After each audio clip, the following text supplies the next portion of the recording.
प्रमाणाची. मिरज पूर्व भागात झालेल्या अवकाळी पाऊस गारपिटीमुळे अनेक शेतकऱ्यांचे मोठे नुकसान झाले आहे।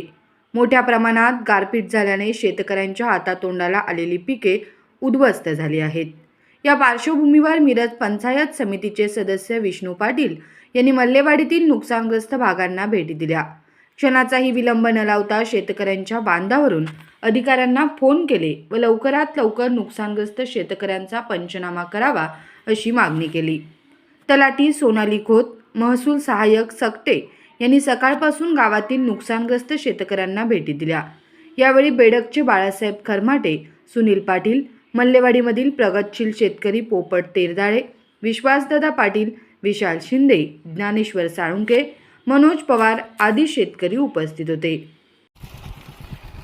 आज मल्लेवाडी येथे मिरज तालुका मिरज पूर्व भागामध्ये मल्लेवाडी या गावात आहे।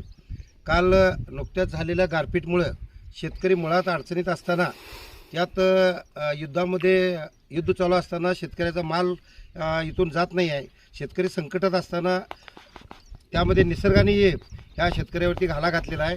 आज आम्ही मल्लेवाडी गावात बघितलं तर गारपीट भरपूर प्रमाणात झालेले आहेत।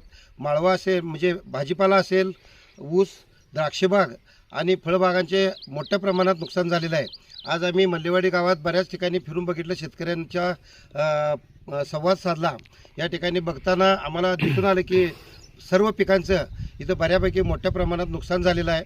आणि सकाळीच मी कृषी अधिकारी आमचे मिरजचे यांना फोन करून सांगितलेलं आहे की बाबा मिरज पूर्व भागामध्ये ज्या गावामध्ये नुकसान झाले याची पाहणी करून याचे पंचनामे करून शासनाला त्वरित कळवावे असं आम्ही निरोप दिलेला आहे।